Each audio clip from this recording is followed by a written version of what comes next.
And it feels like that, Jim, to be honest, right from the get-go. I don't think Olympiacos have had any intent to really go and squeeze. They've done it once or twice, but in the main, particularly now since they've scored, just happy to sit in with a very, very tight block and back four closest to the halfway line, but always ready to drop. Two central midfielders in that he'd managed to ride out of the challenge from Chiquinho.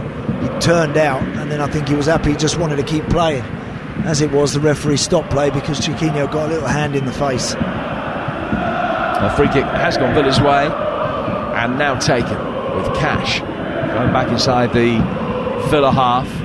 Chip forward by Diego Carlos, helped on by Bailey. Cash going after it. Heze, who scored one of the goals in Birmingham last week, just trying to put a challenge in the midfield. Lucadinha's able to pick it up. He'll work it through the midfield for Javi. Back for Douglas Luiz. Now towards McGinn. Again trying to get away from Pedence. Slides it brilliantly down the left-hand side of the area. And it was very nearly turned in for an own goal by Retsos. It was a vital interception from the defender, because had he not got there, Watkins coming in would have been able to get it in for 1-1. Well defended. Yeah, really good ball from John McGinn for Lucadinha in that high left wing back position, in behind the Olympiacos backline. Ball across the 6-yard box, well defended at the near post, out for a corner. Villa's third corner of the night, midway through the first half. In Consa flicks it on. Diego Carlos coming in behind him, couldn't get the touch. It's clear. Goes back out for Javi. To Douglas Luiz again. Can the Brazilian work the angle for the cross? He can't. Lays it back for Digne. He can get it in. Watkins peeling off on the backside of the penalty area with a left-footed effort which hit David Carmo and ricochets to safety. Now he comes out for Bailey. He tries his luck. That hits Chiquinho. And for Tunis is going to be able to bring it away. The counter-attack just for a moment looks as though it was on. McGinn has stopped it in its infancy. And now will take it forward towards the edge of the penalty area. Javi picking it up. He goes to his left-hand side for Pau Torres, who's forward to supplement the attack. Douglas Luiz in a shooting position and has tried one from 25 yards, but it's easily saved by Salakis, diving to his right-hand side. Olympiacos 1, Villa 0. 3 goals the deficit that Villa are facing on aggregate overall. And you would talk sport. Here's Andy Townsend. Yeah, it's look, in terms of possession, in terms of strategy, I think Villa have started the night really well, but crucially Olympiacos just punished Villa with a good turnover of possession, a quick switch and a clever little overload down their left side, high up in the Villa penalty area, a cutback and El Kabi knocking it into the far post. That aside, they've rarely threatened. Of course they don't need to. They're sitting in a pretty low sort of block and just waiting for Villa. Tons of possession for my old team, but at the moment they're just desperately trying to find a way back on the night, because if they can get back on level terms before half time, then they can start again at the start of the second half. So if you take out the fact that they've conceded the goal, has everything else about the performance been good enough for you to believe that if they keep doing things the way they're doing, the chances will come and they can get themselves back into this? I think I've seen enough, Jim, enough in terms of the way that they've kept possession, in the way that they've managed to get people high up the field in good crossing positions. I've seen plenty in that respect. Long diagonal, tries to get Cash away. He had to stretch to bring the ball down with his right foot. In doing that, he stopped it going out of play for a throw. The only problem was that he lost control of the ball, and Olympiacos can hammer it back upfield. It didn't stay there for long because Villa have won it back, and Diego Carlos will just be able to make his way towards the edge of the centre circle. Emery was asked in his pre-match press conference about the victory, a famous victory that Sevilla had against Real Betis in a Seville derby 10 seasons ago. They lost the first leg 2-0 at home, went across town, won the second leg 2-0 and got through on penalties. And he said it's of absolutely no relevance for tonight whatsoever, but there are plenty of moments that we've had as a group since I came to Birmingham that we will talk about that I do believe are important for tonight, as Bailey tries to angle a header in here and it drifts wide of the far post and goes out of play for a goal kick. I don't think he was just talking Villa's prospects up for the sake of it. He did come across as believing that there was a way that Aston Villa might be able to get back into this game, having dissected everything that happened last week. Yeah, obviously, Jim, goes without saying, that he would have had a plan. And again, as I said, most facets of their game have been pretty thorough so far. Just seeing the attempts there, just 2 for Olympiacos, 6 for Villa so far. They're dominating all the numbers, but the important one, the crucial one, is that Olympiacos have found a way to add to their 2-goal cushion that they had coming into it. So again, and it's difficult at times as players in these scenarios, if you're playing in these matches and the lead is significant against you, it's difficult sometimes to keep it going. Every chance, every ball that comes into the box that doesn't get converted or doesn't look like finding its way into the back of the net starts to disappoint you. Well, Olympiacos have lost a couple of games, even in the last 2 months, by scorelines that would take this to at least extra time. 4-1 defeat at Maccabi Tel Aviv, and a 3-1 home defeat to Panathinaikos. Scored in them both then, and conceding enough at the other end to give Villa some hope still. Here's Bailey making his way forward in the D, and he and Watkins got in each other's way. Yeah, great ball from Pau Torres from just over the halfway line into Leon Bailey, and as you say, that first touch took him towards Ollie Watkins, and the pair of them not quite sure who's going to take the strike from the edge of the box, and unfortunately they both got in each other's way. It's Daniel Pedence back through the midfield for the Argentinian Eze, and Rexos now to Rodinei, the right back, coming forward for Olympiacos down the right-hand touchline, where Pau Torres is going to be able to mop things up for Villa and go back to his goalkeeper, Emi Martinez. Martinez quickly working it outside the penalty area for Diego Carlos. Diego Carlos, a member of the Sevilla side that won the Europa League in 2020. Pau Torres won it the following season in 2021 with Villarreal, one of the 4 that Unai Emery has won. He's reached 5 European finals in his managerial career, which is an extraordinary achievement. Still time to make it 6. Here's Bailey trying to get it in here. Jabi! The angle was tight. Salakis did well. No advantage. The play's pulled back for the foul right on the edge of the penalty area on Bailey. And it's a free kick to Villa, just a yard outside the penalty area, right in the middle. And he's down in some distress with that troublesome left knee. Oh, yes, Leon Bailey, yeah. Got himself into a really good position. I'll tell you what, it's a bad challenge from Rodinei. It really is. He's so late getting there, and he clatters almost knee on knee. And Leon Bailey's in agony at the moment, writhing around on the surface. The ball actually just fell for Diaby, and unfortunately he couldn't finish under pressure from the goalkeeper. Well, he's picked up a yellow card, Rodinei. Should do for that. He should. You just know if he was in an English dressing room would be called Dave. Yes. But he's in the book as Rodinei, and Bailey is still down lying on his back on the edge of the penalty area. Well, he's got a lot of tape around that left knee, hasn't he, Leon Bailey? Jimmy has, around the bottom of his thigh and just under his patella. He's got a lot of tape there, so he's got a bit of a problem, and the impact was right on it. Yeah, hopefully that it was just an impact, but it depends on the severity of the initial problem, I guess, as to how things might unfold from here. Yeah. Just seeing a rerun of the goal there. Keeney, the left back for Olympiacos tonight, hasn't even got over the halfway line, I don't think. I think he's done it once in the game to great effect, where they had that little 2-on-1 situation. Pedence with the ball, he run beyond him, cut back, and El Kaabi finishing. Well, Atalanta have taken the lead against Marseille. Ademola Lookman scored his 12th goal of the season. It's a 2-1 aggregate lead for the Italian side, hoping to make it to Dublin to take on, seemingly, Bayer Leverkusen in the Europa League final. Leverkusen themselves 0-0 on the night, still 2-0 up at home to Roma. But Atalanta leading Marseille by a goal to nil. Olympiacos leading this one 1-0. Bailey has finished receiving his treatment now. He's back on his feet and will just hobble away. Doesn't have to leave the field because it was a yellow card offence that caused the problem, so he doesn't have to come off the field for the obligatory 30 seconds. Villa have had plenty of time to assess how they can make the most of this free kick. Yeah, well, again, it's in a really good position. It's pretty much central.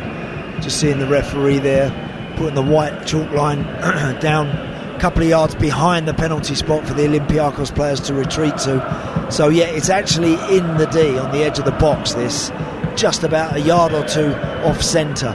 So it is a good situation. Sometimes it can be a little close when the ball's there to get this one up and down. I'm not sure what the decision was, Jim, whether it was direct or indirect. We're about to find out, of course, but Olympiacos getting everyone in the wall. They've got every man back there behind the ball, trying to make sure that they've got the numbers to defend this situation. Yeah, they've got 5 in the wall, and Chiquinho lying down behind it in the draft excluded position.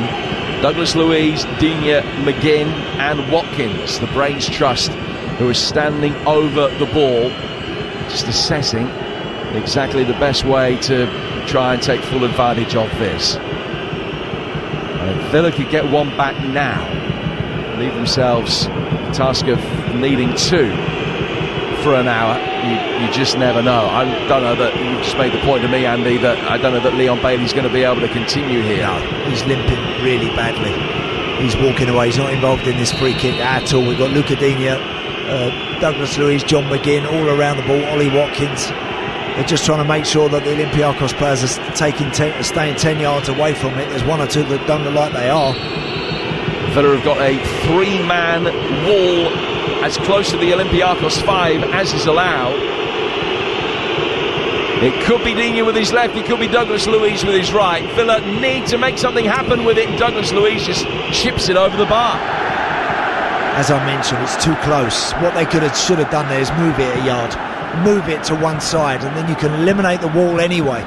Yes, you'll have people coming out to charge it, well, you have to live with that, but if you shift it a yard, you can put your head down and really hit it. Whereas Douglas Luiz there, because he's quite close to the edge of the box, trying to get it over the wall, it's just like he just chipped it over the top. Really tame effort in the end. Well, we made the point before the game that Aston Villa's bench is really weak in terms of experience tonight.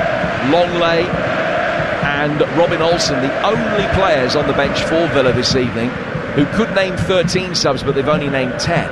They're the only ones of the 10 that have even started 10 games for the club in their careers. In terms of forwards, they've got John Duran, who's started 9 in claret and blue.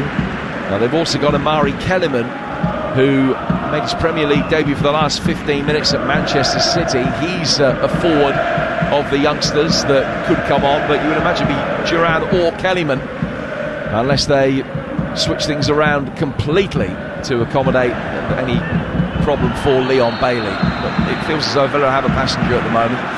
Yeah, well, look, we're about 11 minutes away, just under now from half time, plus whatever time the referee wants to add on.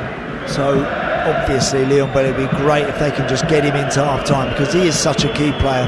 He's so clever in those moments when Villa can beat that press and release him. He's such a danger, but only if he's right. If he's not right, then they're going to have to make that change. McGinn, put under pressure by the press, goes back for his goalkeeper. Long ball over the top from Martinez. Watkins trying to head it on for Jabi, who's got prodigious pace, but Rodinei had enough of a head start, and he'll play it back to his goalkeeper Salakis. And then Rodinei getting the return ball, clears it upfield towards halfway. Villa win it back. The possession is still very easy to come by. It's in the 70s still. Another free kick is given for a challenge by El Kaabi, and Villa will take that on the left-hand touchline. It was Douglas Luiz, good check from him, and then El Kaabi kicked him on the Achilles. Yeah, happy to take any free kicks that come their way, but again, the home team just happy to sit in and just shuffle from side to side and just ask Villa, what have you got? At the moment, Villa are just probing, going from side to side, back 10 yards if they have to get out the other side.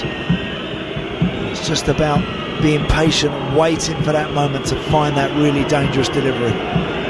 How Torres works at 4. Bailey, they're just breaking into a jog for the first time since he picked up that bang to the knee.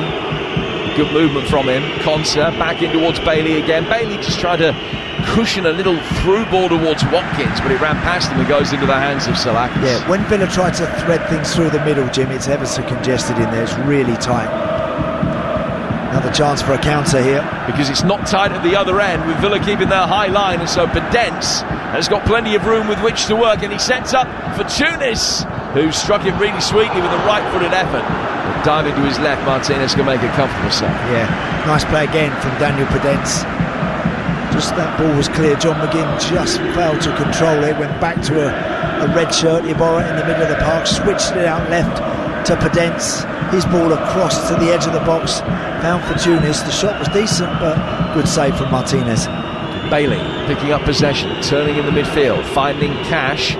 Cash has won himself a free kick as he got past Keeney, and then I think it was Chiquinho came in and blocked Cash's run. So Villa have another free kick in a promising position. This one not quite a shooting area because it's right level with the right-hand edge of the box. Not too far outside the penalty area. Might be able to work something clever here. Yeah, I'd like to see him put this in the box, Jim. I think that from these wide areas, when you get the chance to clip something in between penalty spot and edge of the box, do it. So they've got the perfect scenario here. John McGinn, Douglas Luiz, both out on this right side. It's about 10 yards in from the sideline and about 23-24 yards out. Chance for John McGinn with the left foot to wind something towards that penalty spot. Left-footed, he plays it into that exact area, and they got a corner nose. Diego Carlos that got the last touch. He was flicking it on towards that far post area, but nobody coming in behind him could get there in time. It's another half-decent opportunity that comes to nothing. Yeah, they've got some big lads defensively, Olympiacos. They've got some presence in there when it's knocked in. David Carmo there, I think, making sure that he leapt to get something on that to prevent Diego Carlos from making that all-important first contact. But I think now, with the situation as it is, I think your football has to be patient, yes, but when you get wide, when you get a chance to deliver, it's got to go in the box. And Javi has the opportunity to do exactly that now. And he's got past his man, he pulls it back, and that is a corner as it's knocked by the retreating Heze. It's close to actually taking a touch off Watkins, and the fact the referee has said that that's what happened, as Heze put it out of play for what he thought was going to be a corner, just brushed off the side of Watkins' boot, and a goal kick is the decision. Yeah, really frustrating that is for the Villa players. I'm a little more frustrated with the position Diaby got in there, because he was one-on-one backing the defender into the box, skipped past him, gets to the byline, the cutback straight to a red shirt, unfortunately. He needs to find a teammate. When you get in those dangerous positions now, they've really got to make it count. Well, the disappointments of last week exacerbated by what is happening in Piraeus tonight, but it still could be a very successful week as far as Villa are concerned. They're going to be in the Champions League next season if Spurs lose to Burnley on Saturday. Villa fans, you can hear that game. It's not on UK TV, it is on TalkSport 2. Kicks off at 3 o'clock. Spurs Burnley Saturday afternoon. Major ramifications for the relegation battle as well, of course. Is Javi on the edge of the penalty area, back towards Watkins. He's got himself back on side. It's played in and just too far ahead of Cash, who, had he been able to slide and make contact with that, would have been able to steer it in. But instead of sliding to get there with his feet, he almost attempted a diving header and made no contact. Oh dear, that's so close. Really good play from Villa though. Initially started from Ollie Watkins. I think he just lost his footing a little bit there, Matty Cash. Couldn't sort his feet out quick enough right at that all-important crucial moment, because the ball from Leon Bailey had beaten everybody right along the 6-yard line, and Matty Cash completely unmarked on his own, sprinted towards that area, but just clipped his own heels, I think, and dropped to the floor. Spurs defeated Burnley on Saturday. Not the only way that Villa can cement their Champions League place. Villa victory against Liverpool on Monday will also be good enough. A draw for the pair of them likewise will see Villa finish fourth. I think the bottom line is that you go back to where they were when Unai Emery took over. Oh yeah. And even the start of this season, where they had that humbling 5-1 defeat at Newcastle on the opening day. To get from there to a European semi-final and almost certainly a top 4 finish is a masterful achievement that I don't really think Unai Emery has had full credit for, when you bear in mind that he's been without Buendia for the full season, Mings for nearly all of it, Kamara's had a lengthy spell on the sidelines, so too Ramsey. Yeah, some big players there, Jim, you mentioned. I think we're all aware of just how good a job Unai Emery has done, not only in getting results but actually laying down a pathway forward. We were talking with Hugh before the game, weren't we, about Ten Hag's inability to kind of do that at United since he's been there. Really, everyone still asks that same question about what they are. Well, you know what Villa are. They're a good possession team. Here's El Kaabi looking to play the ball to his right hand side for the fullback Rodinei. Digne wins it back for Villa, plays it to his goalkeeper, and then in getting the return ball he's got no option really but to let it run out of play. And he goes out for a throw which will be taken down by the corner flag. They've only had the one meaningful attack in the game. They've had another couple of shots, but other than that Olympiacos have offered very little. They've been more than happy to sit back, be very organised, deny Villa the space. They earned the right to play that way last Thursday, I beg your pardon, at Villa Park. 2 minutes to go to half-time. Still 1-0 to Olympiacos on the night after El Kaabi's 11th minute goal. 5-2 the aggregate score here on TalkSport. Rodinei with a long throw inside the penalty area. Pau Torres heads it away. For Tunis. Back for Retsos, who made just the one appearance in his time at Sheffield United. And he goes all the way back for his goalkeeper Salakis, who booms it upfield. It will bounce once and then all the way through to his opposite number, Emi Martinez.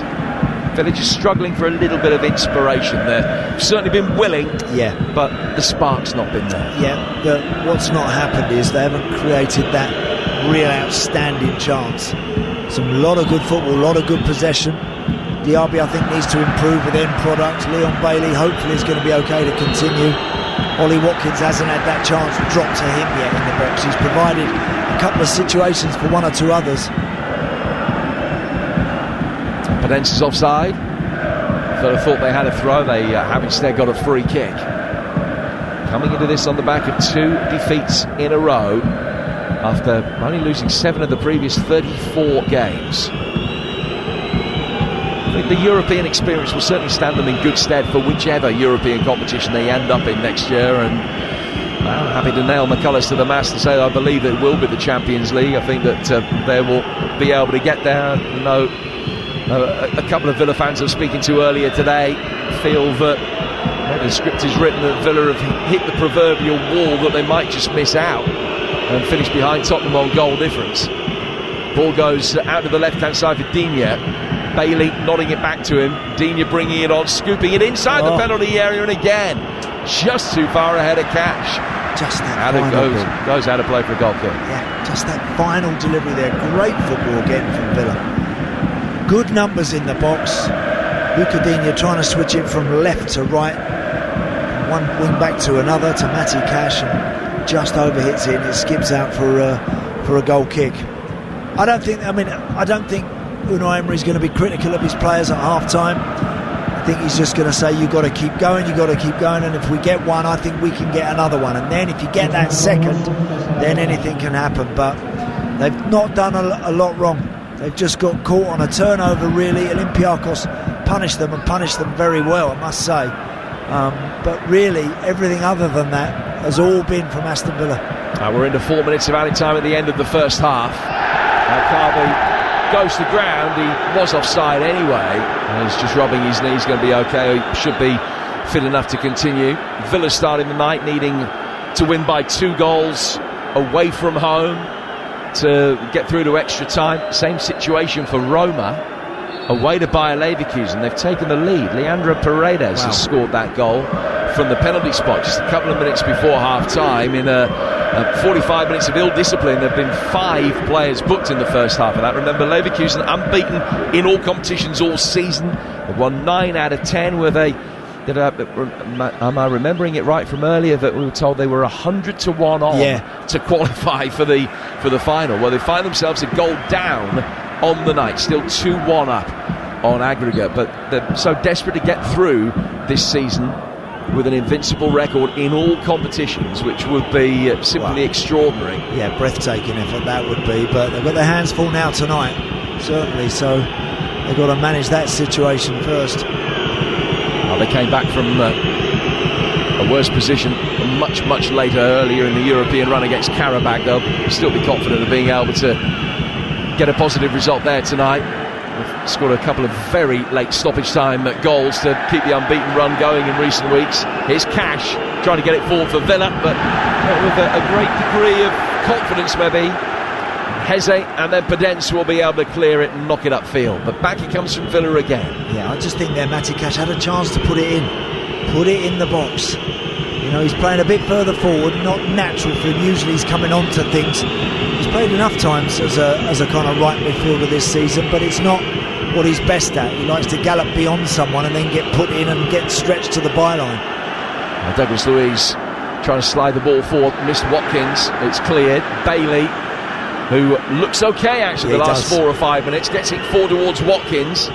Now McGinn, and he'll play it towards the Villa left-hand side for Digne. First time ball in from him. Watkins flicking it on.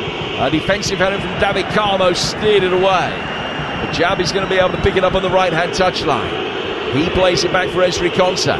Douglas Luiz is 15 outside the penalty area. Chips inside the box and Fortounis heads clear. Goes back out to the Villa left. There will come again. Next phase of play. Luca Digne onto his favoured left foot, finding David Luiz in the middle. We've got a minute of the first half to go. 1-0 Villa trail. Konsa back out for Jabi. To Douglas Luiz again. What they would give for a goal late in the first half like they got last week. Jabi resisting the temptation to try and take his man on, just crossed it in, it hits Pedence and goes out of play for a Villa throw. Again, Diaby there, get beyond Pedence, take him on, looking for the easy option, dropping back on his left foot and going back to a midfield player. He's got to make more for his team. He's got to get beyond his man and try and provide a cross or two. Konsa takes the throw. McGinn, left footed shot comes in. Well saved Salakis. He was able to bundle it away and get it over the bar. Really well struck by Bailey with ferocity from about 25 yards out. Salakis making his most difficult save of the night so far. It actually took a little deflection of Rodinei on its way through, and Villa get a corner right at the end of this first half. Yeah, really good strike from Leon Bailey. That would have been lovely had that deflection. I've seen it whistle past the goalkeeper. As it is, another corner. And this will be the last action of the first 45 minutes. Villa looking to equalise on the night. Bailey taking it, sweeping it in. Heads going up for it. Diego Carlos was there. It's cleared outside the box for Douglas Luiz. Back out towards Digne. 4 minutes are up. Crowd letting the referee know that is the case. And then Villa give a free kick away, and Douglas Luiz boots the ball away in his frustration. And he's going to get a yellow card. Yeah, again, that's what happens, you see. He's just lost his cool there, Douglas Luiz. The ball come out to him wide. Right, he had his boots right on the touchline on the far side. Gets the ball from Luca Digne, chops back on his right foot, but Fortounis read it, steps in between him and the ball, and then Douglas Luiz sort of drags him to the floor. Referee gives the free kick, and out of frustration he hoofs it away and gets a yellow card. I wonder, Jim, just about a change at half-time now for Villa. Maybe John Duran, purely in terms of just giving another dimension up front. Well, they need to do something. We've got to half-time, and the 2-goal deficit has become a 3-goal deficit. Almost inevitably. It's El Kaabi again, the Moroccan Cobra that has the sting to give Olympiacos the lead on the night. They're 5-2 up on aggregate, and Villa need 3 unanswered goals in the next 45 minutes to get this to extra time. Jim, thank you. Aston Villa heading towards a hugely disappointing European exit, barring something rather sensational in the second half. Fingers crossed we can get that. They started brightly. Despite going behind, they've really grown into the game, and you wouldn't put it against them getting something out of it, avoiding defeat, maybe even winning the game. But will it be the 2-goal win that they need to take it to extra time? It's kitchen sink time, I think. Andy Townsend, it was positive. It was a positive start. They've had good possession. The first goal, all important, and it went to the man that scored a hat-trick at Villa Park last week, Ayoub El Kaabi, a 33rd of the season in all competitions for the Moroccan, and that has really changed the complexion of things. It's changed it massively, Hugh. I think the way that Villa have gone about it has been the right way. Good composure, taking the sting out of the tie, trying to just quieten and deaden the atmosphere. Difficult, because obviously you can imagine what the atmosphere is like there tonight. but I thought they started the game very well. Always looked the more progressive, always looked the more likely, and then just got caught napping a little bit. The ball got turned over. The back three was right up close to the halfway line. A ball from right back to left wing to Podence. Good overlapping run from Keeney. I don't know where Matty Cash was. Certainly wasn't tracking the run. But Keeney gets to the byline, cuts back, and El Kabi at the back post just stabs it in first time, and Martinez can't scramble across the line to stop it. So a huge blow, massive blow. It's an incredibly tough situation they find themselves in, but they've been playing okay. They really have. Absolutely, they've had 75% possession in the game, rather remarkable away from home. 9 attempts at goal to Olympiacos' 3, only 2 on target at the moment so far from Aston Villa, which is really where they need to improve. And you mentioned John Duran as a possibility coming on at half-time. I tend to agree with you. As I said a moment ago, it is kitchen sink time. What that would do to the dynamics of Unai Emery's tactics, I'm not quite sure, and the approach, because they've tried to play through the middle. That's not working. They tried to play round them. Hasn't worked as well either, but maybe that makes it easier if you've got bodies in the box to worry about. Get it wide, get it in, see if we can cause some havoc. I think the delivery at the moment, when it comes into Ollie Watkins, when he's surrounded by some really big guys back there in Retsos and David Carmo, it's got to be perfect. It's got to be almost right on his head. I think when you've got someone like John Duran, then all of a sudden Ollie Watkins can come alive at what might drop, what might fall, what might just bounce around, bobble around in and around that penalty spot 6-yard area. So at some point, I would think that John Duran, because of the lack of options in many ways that Unai Emery has on the bench, at some point that's going to happen, whether it's at half-time. Personally, I think that the situation they find themselves in, Hugh, I would do it now. I don't think Diaby's been that great. I think, again, he's been a source of frustration. He gets into good areas and rarely seems to be able to find a teammate or produce a ball of any real quality. So I would personally do it now. I'd get him on and see where it goes from there. Finally, mentality, absolutely key. We saw Douglas Luiz just get booked for a little bit of frustration, kicking the ball away just before half-time. Villa have to keep their heads here. Of course they do. I mean, it goes without saying that, and it's easy to get frustrated. You know, I've done it. I've been in that scenario myself in matches, two-legged matches like this, European matches where it's not quite going your way and it's not quite happening for you, and you can easily lose your rag and find Douglas Luiz can find on a yellow card, he can get his marching orders. That would be a great shame. Hopefully they'll find a way to get something to register in that first 10 minutes, and then again anything can happen. It really can. You know, this Olympiacos team, if they were placed under any real pressure, I'm telling you they would wobble, but at the moment there's no real panic for them. I still believe. Fingers crossed, Villa fans, for a massive second half. That's your former captain, Andy Townsend, who will be back with Jim Proudfoot very, very shortly for the second half. Just to let you know, elsewhere this evening, Atalanta lead Marseille by 1-0 in the Europa League semi-final second leg. Atalanta 2-1 up on aggregate by Leverkusen. Could it be their first defeat of the season? They are 1-0 down at home to Roma, but they still lead 2-1 in the tie. And here in the Conference League at the break, Olympiacos a goal up by Aston Villa, 5-2 ahead on aggregate. One game in Super League this evening at the break, Warrington lead Hull KR by 18 points to 4. Let's get the halftime mods on TalkSport with Ladbrokes.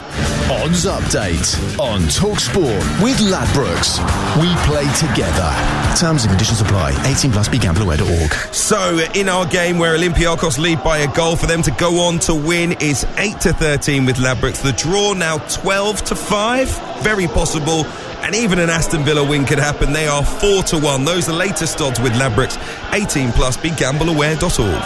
Odds update on TalkSport with Ladbrokes. We play together. Terms and conditions apply. 18 plus. BeGambleAware.org.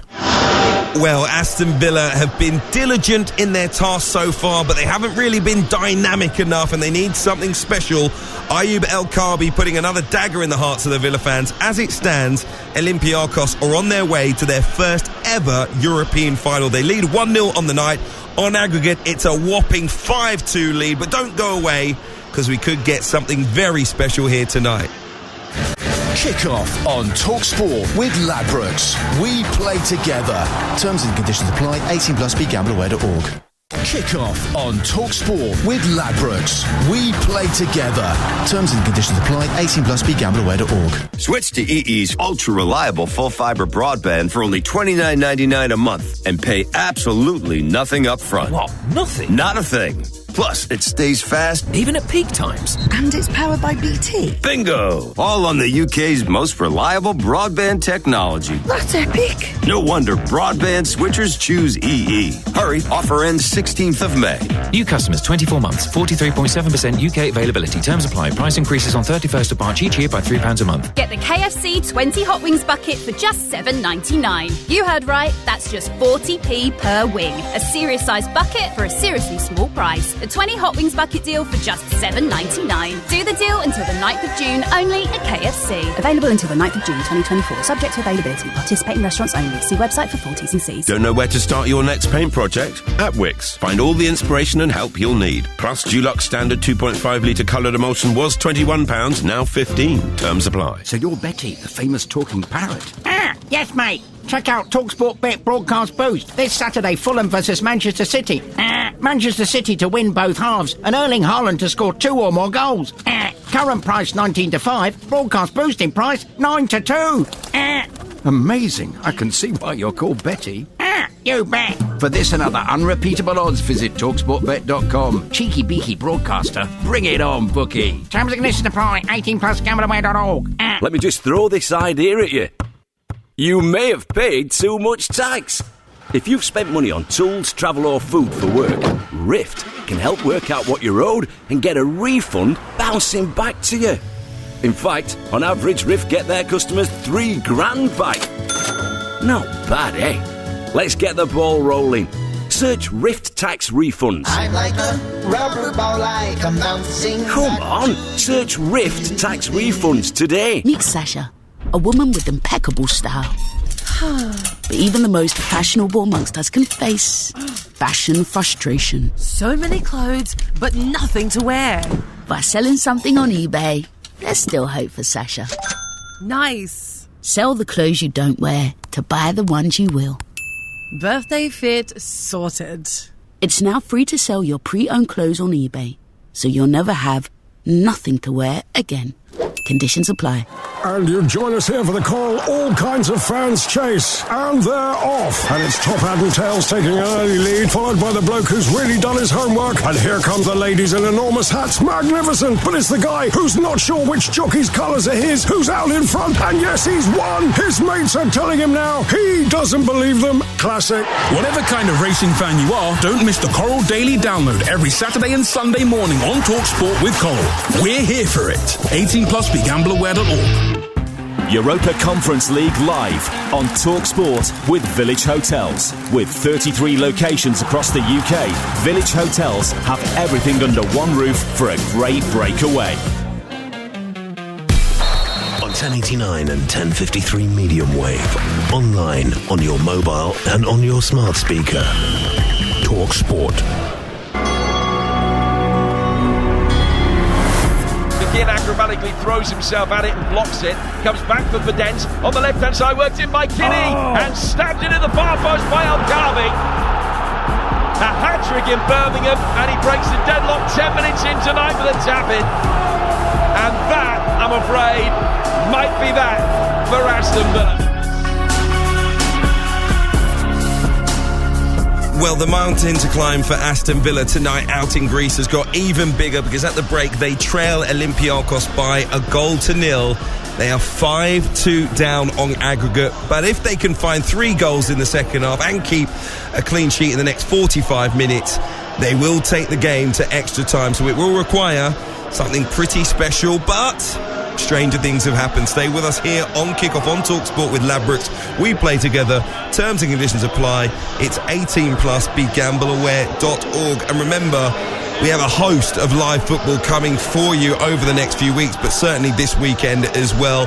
At Doncaster against Crewe tomorrow night, 8 o'clock, exclusively live on TalkSport 2, the League 2 playoff semi-final, second leg On Saturday, we'll return to Premier League action here on TalkSport. Exclusively, we'll be at Craven Cottage at lunchtime as Fulham host Manchester City. City can move to the top of the Premier League table. Game Day Live will follow at 2:30 with Adrian Durham, Danny Mills, Mickey Gray and Perry Groves alongside him. Over on TalkSport 2, we'll have Burnley's trip to Spurs. That is exclusively live on TalkSport 2 and it is not on UK TV. And 7:45 on Saturday night, MK Dons against Crawley.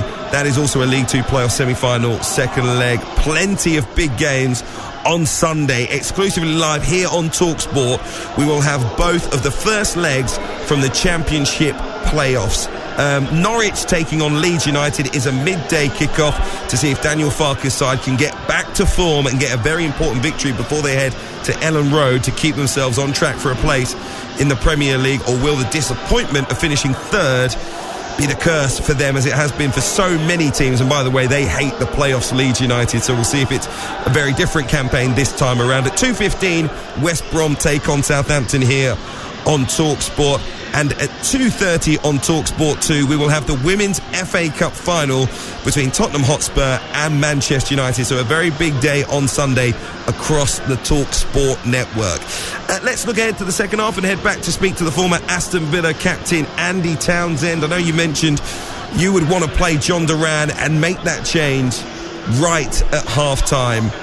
And I mentioned to you maybe how that would change the tactics. I know you said you would take possibly Diaby off. Is there any other way you think Aston Villa may change their shape here to get more bodies forward? Do we think we could see three at the back, for example, wing backs? What could they do? Well, we've had that, Hugh. We have had three at the back, really, when Villa have had possession, and Cash and Dina have been really high and wide. Okay. So we've seen enough of that. We've seen enough that Villa can get into wide areas and get something in the box. But at the moment, Retsos, David Carmo, Iborra from the central midfield position, those guys, Rodinei as well, is also a big powerful lad. Those guys are able to pretty much deal with whatever's coming into the box.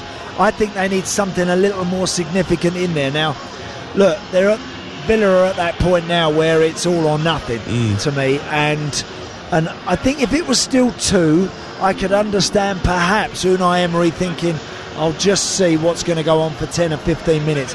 But because it's 3, it's like, look, it just sends out the message that we're going to have a real go here to try and make something happen. We need to put it in the box at every opportunity. Yeah, you play your football. Yes, you keep it in the middle of the park. But when it goes wide, half a yard, deliver it. Whip it in. Get it in there. Get some bodies in and around it. Get Watkins running off of a bigger guy to maybe just anticipate where that's going to drop. I know you've witnessed some special nights as an Aston Villa player, but also, of course, watching them in the years since you've represented the club so proudly. If they can turn things around here, if they can come back, where would that rank amongst the nights that you've experienced? Look, it would rank right up there. It would be such an incredible turnaround. It really would. It's going to take some doing, Hugh. First and foremost, let's try and get one on the board. Let's see if Villa can just find something to get themselves back on level terms on the night. I would have hoped to see a little bit more from the likes of Ollie Watkins. What have you made of his performance? Again, closely marshalled. Whenever that ball's come into the box, he's had a couple of big lads, big centre-halves, very, very close to him. Again, worked hard and has looked decent. And one little potential header at the near post he might have done a bit better with, but hasn't really had that brilliant opportunity yet to really make it count. Right, the players are back out there for the second half. I have not given up on this. Villa fans, keep the faith. Let's see if your players can deliver something which would live long in the memory. A mountain to climb, as we say. Olympiacos 1, Aston Villa 0, 5-2 on aggregate. The second half live on TalkSport with the former Aston Villa captain Andy Townsend and Jim Proudfoot. Hugh, thank you very much indeed. So, 45 minutes for Aston Villa to score 3 unanswered goals. But Olympiacos' home record this season in the biggest games has not been great. They've lost at home to each of the top 3 in the Greek league. They have had a 4-1 home defeat in Europe over the course of this season. It's just a question of whether Villa can do themselves justice over the 45 minutes that remain. So we're back underway. Olympiacos in their red and white striped shirts are kicking from left to right in this second half. Villa immediately defending and setting up, Andy, seemingly with much more of an orthodox back three in the second half, potentially. Yeah. Well, look, it might be. We'll see. We'll see exactly how it pans out. Again, as I said, they've switched quite nicely from a 3 to a 4 when they're in possession and they're out of possession. But we'll have a look. We'll keep an eye on that shape. The ball comes inside the penalty area and Heze knocks it further clear. Now Aston Villa trying to release Ollie Watkins, just given a shove there by Carmo, and the referee says no foul. Come on, that has to be a foul. Carmo's just bundled Ollie Watkins to the floor.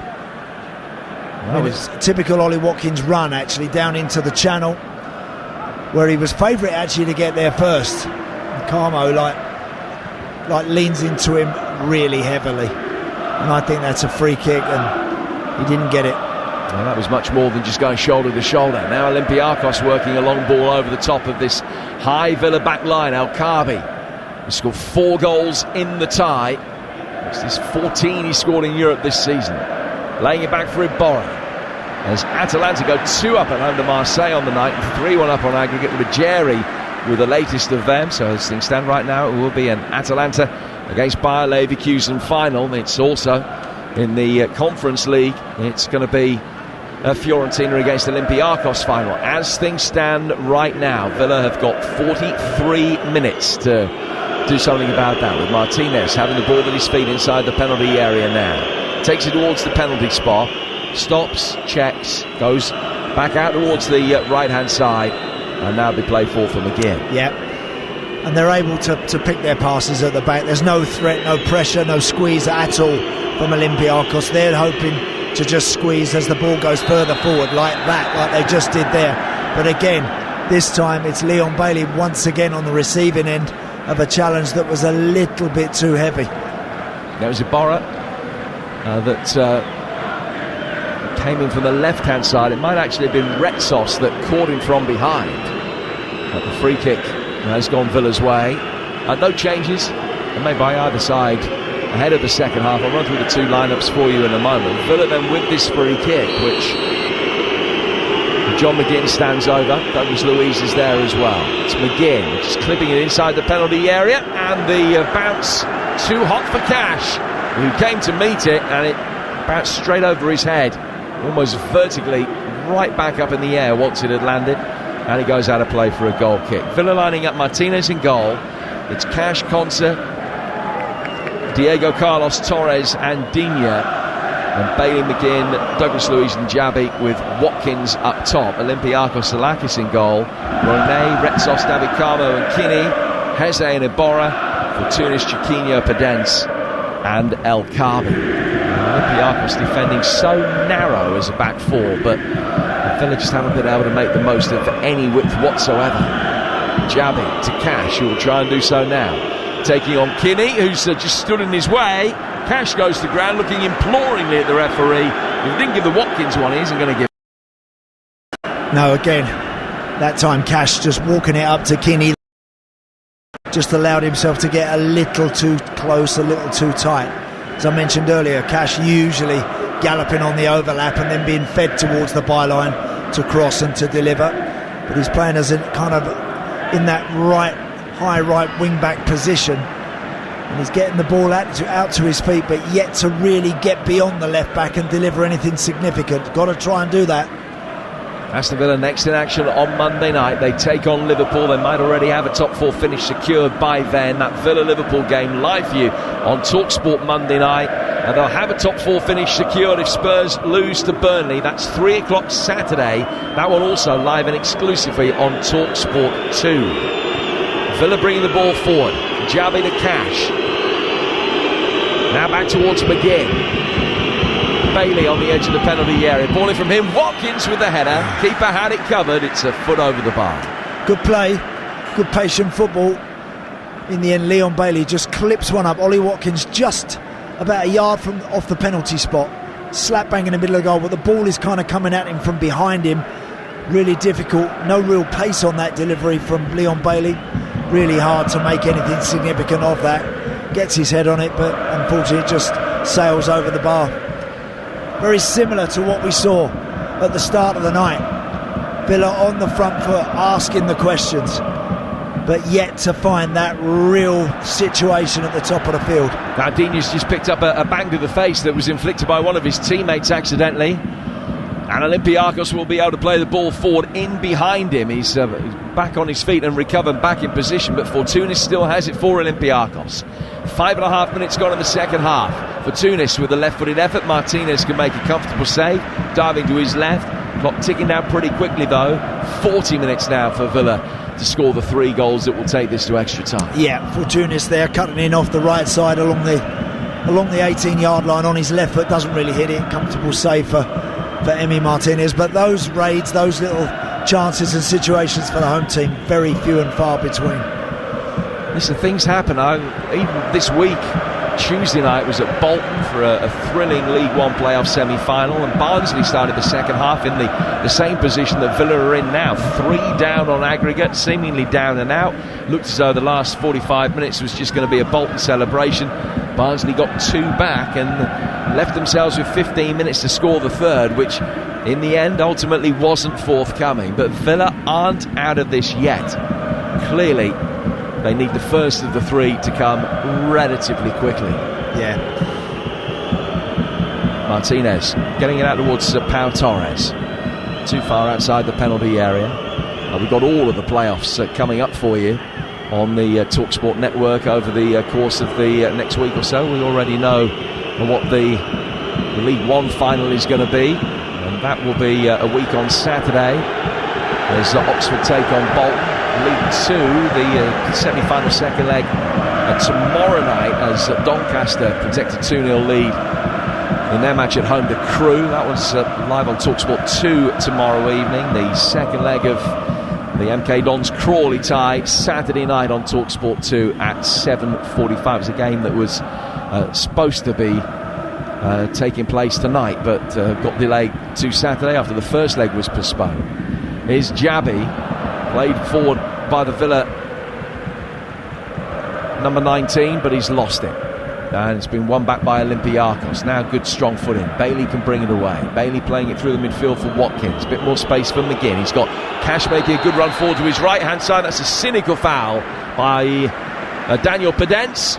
Yellow card for him. He turns, takes the yellow card in good grace and then berates the rest of his teammates that put him in a position that Pedence was forced to trip McGinn. Yeah. Well, they're going to do that. They're not going to allow Villa to get away from him. Good turn from John McGinn, travelling at speed across the halfway line. Just lifting his head, about to slot a ball maybe for Bailey or Watkins. Pedence just brutally upends him, gets the yellow card, but they're happy to do that. The 10th yellow card of the season for him. And then Villa, from the resulting free kick, effectively pass it straight out of play for a throw that will be taken on the Olympiacos left. It wasn't quite as bad as that, but pass is just going astray. And you sense that self-confidence is a commodity in short supply at the moment for Aston Villa. Ball picked up by Pedence on the left-hand touchline. The referee's spotted an infringement. It just got out of play, maybe? Yes, it had. Off Chiquinho for a throw that Villa will take. 9 gone second half, still 1-0 Olympiacos. What I would say, Jim, one thing that happens when you play a productive build-up like Villa tend to, good chance here, we'll just see where this goes. As Cash plays it down the line and the ball sails inside the penalty area. I think it was a mis-hit cross rather than a shot. It was certainly more effective as a shot. Salakis had to take a couple of quick steps back, but his handling was a shot. Yeah, DRB it was with that cross. Again, not good enough. What I was going to say, when they play that productive build-up the way that they do Villa, the game really gets stretched. Olympiacos can allow Villa to have the ball, stay compact.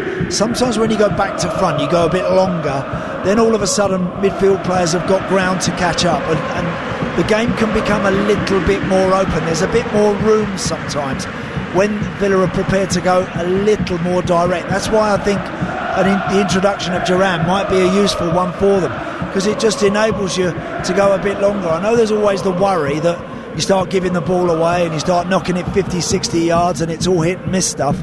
I get that, but I just think at the moment they could do with another dimension to what they're doing, Villa. Well, they just need to mix it up, because at the moment it's not working. It's so not. You've got to go down punching and just try something different.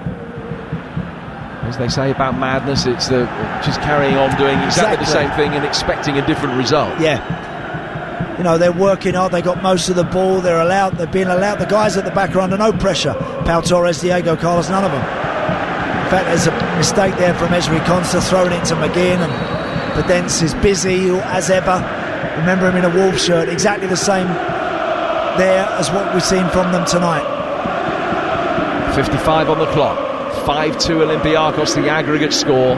Principal damage done at Villa Park this time last week, with the fight back late in the game after Villa got back from 2-0 down to 2-2. But the fact that they managed to score 2 quick goals last week will just give them a little bit of encouragement. 2 quick goals here would go down well. They need 3. They've got 35 minutes to score them. You're listening to Olympiacos against Villa in the Europa Conference League live on TalkSport with Village Hotels. Visit villagehotels.com. And here's Carlos on the edge of his own penalty area. Back to Martinez, out to Pau Torres. Torres edging it down the line for Digne. Pau Torres taking it on again. Away from the first couple of challenges in the press. Ball forward towards Bailey. Bailey to Digne. Better from Villa as they make their way forward. And Duran, right on cue, is going to be coming on in a moment for Villa. Here's Carlos. To Javi. Out towards the right-hand side for Cash. Cash flicking it on. Couldn't get past Iborra. And Pedence will take it down towards the left-hand touchline, and he is then fouled by Consa. So is it going to be Cash that comes on? Yeah, I think it might be Matty Cash, I do. He's struggled a little bit in that wide right, higher position that, you know, it doesn't always benefit him. I don't think that's his best role. Hasn't really delivered anything of any note. Maybe Diaby might profit from a little bit more room and get Duran up the middle and Watkins and Bailey off him. No, it's Diaby by the looks. Well, that is a surprise, because if they were going to take a winger off, you'd have thought it would have been Bailey, bearing in mind that he picked up that bad knock to his left knee. I know he looks all right, but even so. So Diaby off, and Jean Duran is on. Player who has scored 3 goals as a substitute this season. 1 of those in Europe against Ajax. He also netted against Everton and Palace when he came off the bench. El Kaabi chasing here, but Martinez is able to jump high, hands above his head to bring the ball down. And a chance for Duran to make himself an Aston Villa hero. Yeah, he's got to be busy, and he's got to pressurise Retsos and David Carmo. He's got to make sure that anything that's knocked up in the air towards those guys, and they've had the better of all of that coming in against Watkins. Well, that's got to change with John Duran on the field now. He's got to attack things in the air. Again, sending it forward, out towards the Aston Villa left. Digne was waiting for Tunis, did really well, travelled a long way, got his head to it, and won it back for Olympiacos. Now continues his run forward with experienced Greek international winger, volleys it back infield and straight to Diego Carlos. So an opportunity for Pau Torres to bring it forward, and the Spaniard down the left-hand touchline finds Digne. Digne dragging it back infield, in behind Duran, and straight to Heze. And now Pedence, the smallest man on the pitch, will bring it forward, and a chance on the left-hand side for El Kaabi to make something happen. His ball back in, just too far ahead of Heze. They'll recycle it to Fortunis on the edge of the penalty area. Right-footed shot hits Pau Torres. Then Iborra down towards Heze again on the Olympiacos right. And that gone in, it was lights out Aston Villa, but they just about live to fight another day. They do. I don't mind it actually when Olympiacos really start to attack, because now look, there's space for Villa to counter. And Duran trying to make the most of it. Bailey square to his right-hand side. Duran goes for goal. Keeper spilt it.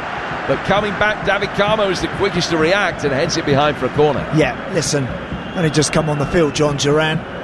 Hardly got his second win yet. Decent switch out to him. He's wide left, cuts in towards the edge of the 18-yard box. Steps a yard in the box, hits it, kind of toe ends it really.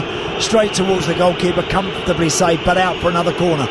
An hour gone, first corner of the second half. Villa's 5th of the night without reply.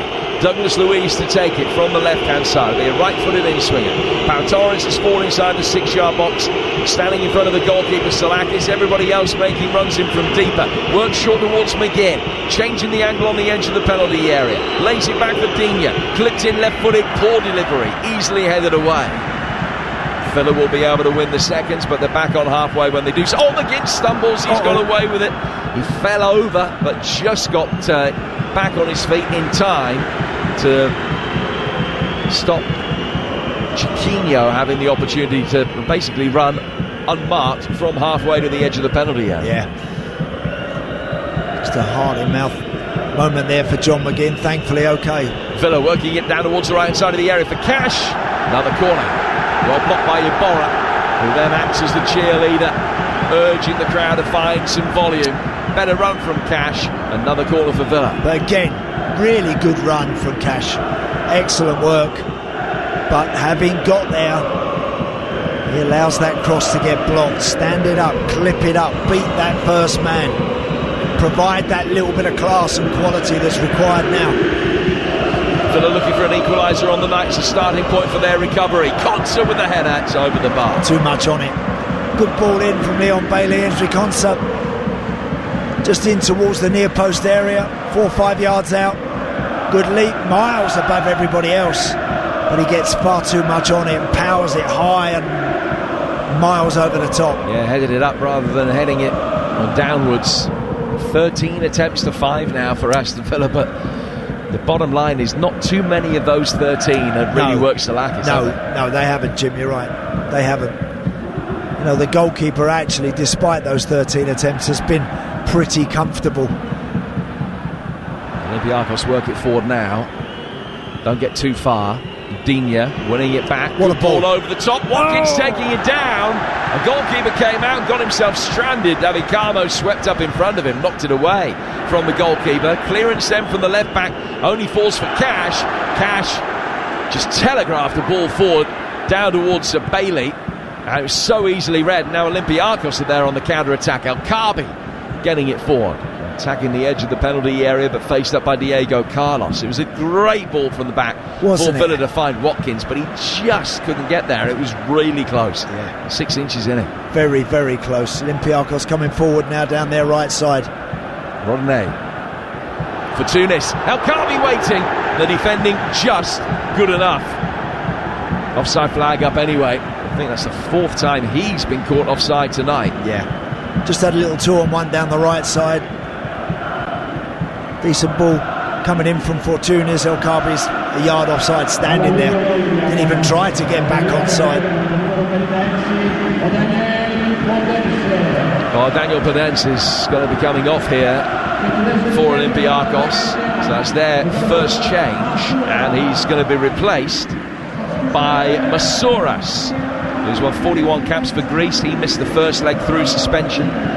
He's a right winger ordinarily, so it'll be interesting to see who plays on the left, whether they switch for Tunis round or whether Masouras will go out there.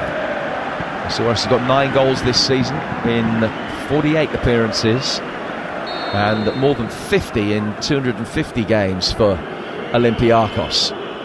Good player to be able to bring off the bench. Yeah. Daniel Podence, lively, as always, produced the only real bit of quality that we've seen from the home team tonight, and how important it was for them. Really good play from him, actually, for the goal. Now the ball is played forward, and the flag does come up against Watkins. He knew it. As he tried to control the ball, there was already a surreptitious glance over his shoulder to see whether the flag was coming up or not. So he knew he'd gone a little bit too early. He was unlucky with the previous one that he was able to control, but he just couldn't kill the ball dead, which is what he needed to do. And as the ball bounced 6 inches away from him off his right foot, it just allowed the opportunity for David Carmo to come in and scythe it away. Olympiacos now work it forward at the other end with a shot that takes a deflection, goes into the hands of Martinez. Now we played 19 minutes of the second half, and it's still Olympiacos 1, Aston Villa 0. It's been that way now for the thick end of an hour. 11th winning goal from El Kaabi, the one that is going to be breaking Villa's hearts. Got to keep more tempo in the game, Villa. They have. It's all well and good keeping possession now, but the game's got to become a little more stretched. I think every time Villa take a touch and a square pass, they'll allow Olympiacos to get back, to recover, to stay solid, and to be difficult to break down. The game's got to become a little more stretched. There's got to be more turnovers in the game. Maybe that they afford them a little bit more room to play in at times. But but I think there's got to be more risk now involved for Villa. Well, they're going to take a man out of the back five. Diego Carlos off, and Tim Irabunam has come on to replace him. Irabunam, who's played in 3 of the knockout ties. He's seen much more action as a substitute than as a starter, as you would expect, as a player who's still only 21, had a really good loan spell at QPR last season. Long throw inside the Olympiacos penalty area. David Carmo climbs high and heads it away. First touch from Irabunam to go back for Konsa. So he is now playing at centre-half in a 4, alongside Pau Torres. Cash as a more conventional right-back, although will still be given plenty of licence to bomb on, as will Luca Digne on the left. Yeah, because I think you've got Douglas Luiz and McGinn can sit, and Irabunam now. So those wide players, Cash and Digne, can still fly. And Cash is played in by Irabunam on the right-hand side of the penalty area. Bailey trying to make something out of nothing after it was flicked on. It's cleared by Kinney, and then Konsa is battling, and he's pulled El-Kaabi down. He's saying that there is no foul, and the referee's agreed with him. Yeah, I think El-Kaabi was ever so cute there. Got himself in a really good situation. Just got the wrong side of Ezri Konsa, hit the floor, and the referee just waved play on. I think that's a good call. Well, there was another covering defender, so it wouldn't have been a red card for denying an obvious goal-scoring opportunity. We're just having a look at a replay now. And yeah, he's done well, El-Kaabi, because he got in goal side, then he put the brakes on to make sure that the contact was inevitable. Konsa was doing his best to get his hands out of the way to plead mitigation as it was all ongoing, and the referee made a really good call. Need more shots, Villa. They haven't had enough shots, have we, from edge of the box. 1 or 2 first half. Bailey had a good strike that was easily saved. Need more shots, more crosses. They're going to make anything of this tie, because the clock is gradually now ticking away. Time is going. So you've got to start not abandoning your principles, but you've got to start to try and find other ways, other solutions, in order to try and just get a goal on the board. Kinney has been booked for a foul on Ollie Watkins as he was climbing high, led with, I was going to say led with his arm. It was almost leading with his fist, but he did catch Ollie Watkins, who's back on his feet okay. We're midway through the second half. Villa still need 3. Time fast running out. Douglas Luiz swinging a free kick in, and it's headed by one of the defenders back towards his own goal, and Salakis can make an easy save. Yep, to his credit there, Ollie Watkins. There was an arm in his face. He didn't make a meal of it, bounced back up on his feet, and that's because of the way that the game is. And now the ball is played over the top of the other end, and Emi Martinez comes out, and play stops because Martinez is down hurt. The player that he's collided with is down hurt as well. The referee has given a offside free kick Villa's way? Yeah, I think an offside flag has gone up, Jim. Against Masouras. Yeah, well, it was Masouras that was running through to a ball, and Emi Martinez was 30 yards outside of his box. And there was Masouras is just offside at the top of the screen. And there's a real coming together. Martinez's foot is really high. And I think he actually does make good contact with the ball, in all fairness to him, but the foot is so high. Had he not been offside there, Masouras, that would have been an interesting one.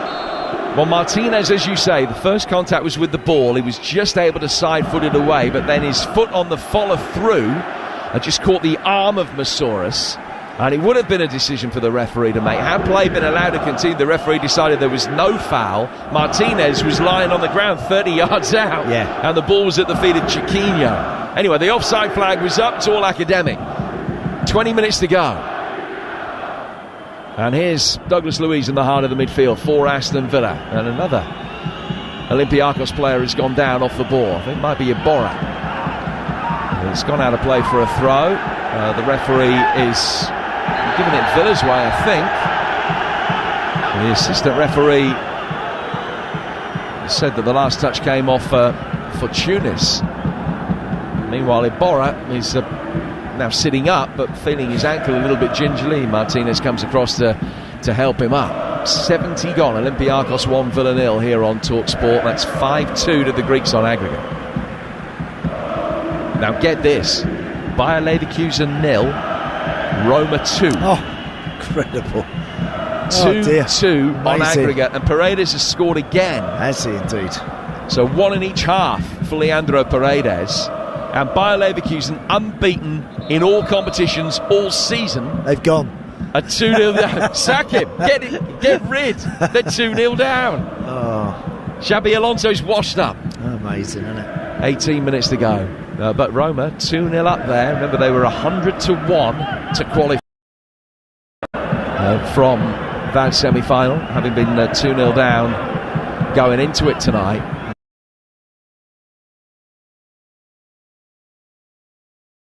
And of course, extra time, they could go through on penalties, but they won't want to lose the unbeaten record. If they go through on penalties, it would still count as a defeat. Iborra's back on his feet. His way down towards this near touchline. Emery is saying that this is all taking far too long, and he's motioning, he's making a pillow out of his hands and putting his head on it as if to indicate that he's falling asleep because he's dying of boredom with the amount of time that Olympiacos are taking. It's very true, and right in front of Unai Emery, who's still gesticulating towards Iborra coming off the field. Fortuna's not happy, the Olympiacos skipper, with the Villa boss. And play does restart with an Aston Villa throw. Douglas Luiz finding Cash. Cash playing it out towards the Villa right-hand side for Bailey. Controlling the ball on the right-hand touchline. He's put under a little bit of pressure. He's played it back for Cash. Cash now to Konsa. Remember when they had that brilliant win at Arsenal, Aston Villa? They did score 2 goals in the last 5 minutes of that game. But they need 3 now with 18 to go. Plus stoppage time. And as Unai Emery has implied, there should be a fair bit of it. Here's Konsa. Goes down towards the right-hand side again for Aston Villa. Bailey trying to turn inside. Gets it away from El Kaabi, who's back defending now. Irabunan back for the blonde-haired Cash. Konsa will take over. Konsa goes to his left-hand side, and the ball will be played for by Pau Torres. He's 15 yards outside the penalty area. Goes out towards Cash again. Cash making his way forward. The boos and whistles just indicating that it's Villa in sustained possession. Ball chipped inside the penalty area. Watkins trying to get the jump on Retsos, couldn't quite. And then Douglas Luiz has lost out. And a chance for Chiquinho to bring the ball forward, and Irabunan knew the danger of letting him play the next pass. So he's fouled him, and he's going to get a yellow card. Yeah, just a little bit of confusion there. Irabunan and Douglas Luiz. Just a little bit hesitant, the pair of them from there. Chiquinho just nipping in and making sure that he gets the wrong side of Villa's substitute, draws the foul. That's exactly what they want, Olympiacos. Every time the game stops now, it gives them a chance to reset, get a breather. It's the perfect scenario when you've got 3 goals in your back pocket. A reminder that coming up this weekend, Fulham against Manchester City, 12:30, the next instalment in the title race. That's Game Day Live, the award-winning Game Day Live, starting at 11, 12:30 kickoff, Fulham against Manchester City. And then Spurs against Burnley, TalkSport 2's exclusive game, 3 o'clock in the afternoon. Sunday, the Championship playoffs start. It's Norwich Leeds, followed by West Brom Southampton. Both of those games live right here on TalkSport, kicking off at 12 and 2:15 respectively. We've also got the Women's FA Cup final on Sunday. Spurs against Manchester United is on TalkSport 2. Now Olympiacos have just made a change. Iborra's not able to continue, and Andre Horta, who came off the bench in the first leg, is the man that has come on to replace him, a Portuguese defensive midfielder. So he is on for the final probably 20 minutes or so of playing time. Villa's still needing 3 to take this to extra time. It's going to be extraordinarily heroic if they can put it off from here. But where there's life. The ball played by Cash to Konsa.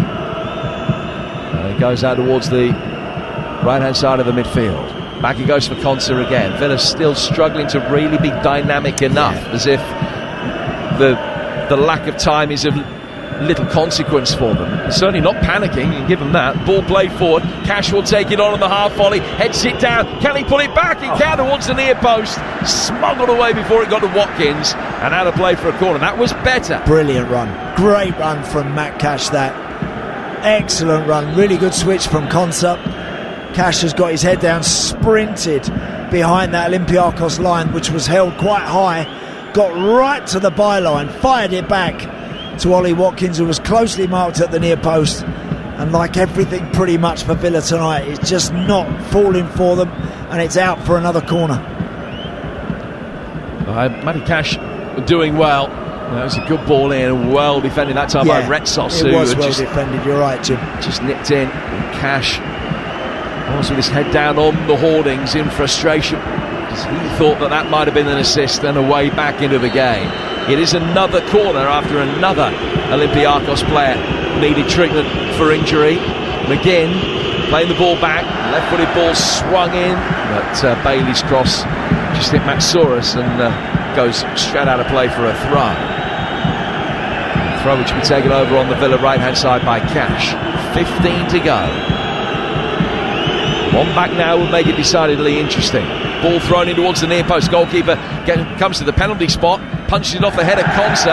Cash trying to win it back. Olympiacos play it forward. Counter-attack is always on here. Abunum slides in, and he's done enough to put El Kaabi off his stride, but no more.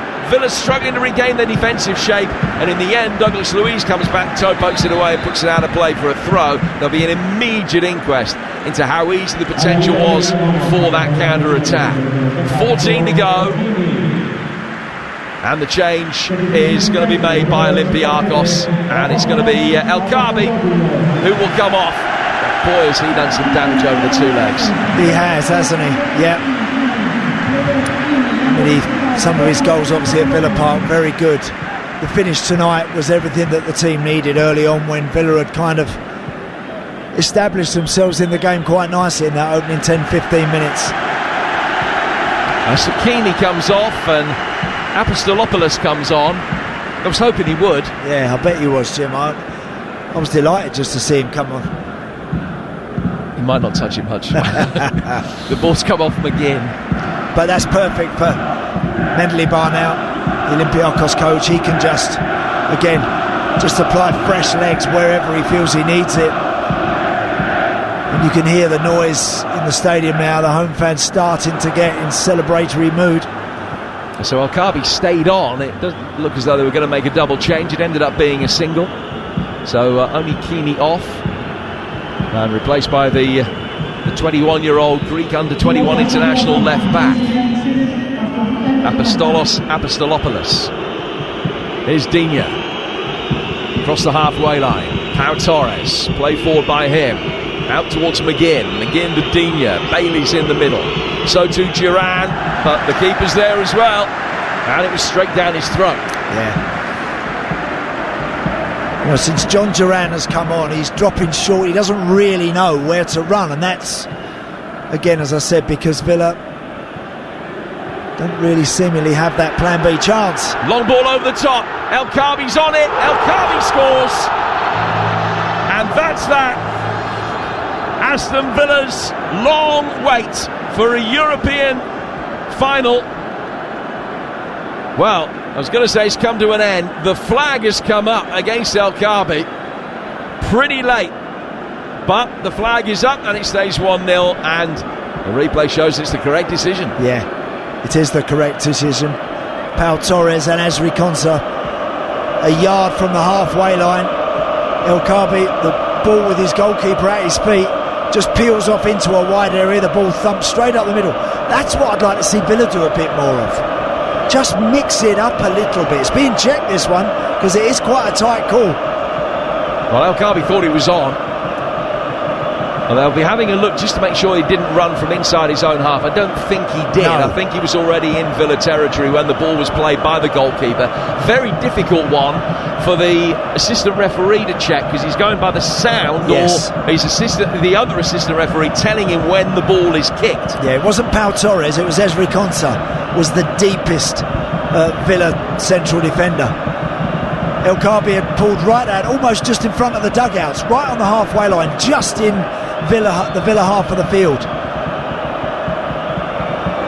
Well, judging by the reaction of the faces on the Villa bench, I think they think this might go against them, and that he's onside. Paco Ayestaran was having a look at the monitor. Unai Emery slumped back in his chair. He's clearly very close. The fact that he's taking as long as it is means that there are pixels in it in terms of the frame. We'll have another look at it now. So when you have a look the picture, from the angle that we are shown, it doesn't look as though it is particularly close, as Konsa was pushing up, but he might just not quite have got up on. Yeah, might be his back foot. His back leg, Jim, might just have played him on. It's very, very close, this. Very close. Still they're looking at it. Stands. 2-0 Olympiacos. And Villa's long wait for a European final, I'm afraid, is going to continue. No way back now. A semi-final in which they were the overwhelming favourites. Beaten at home. They're going to be beaten away as well. Villa 6-2 down on aggregate. There is no way back. And I'm afraid their European dream is in the same state of ruin as the Acropolis. It's a great finish from El Kaabi. It really is, that one. It's clever play.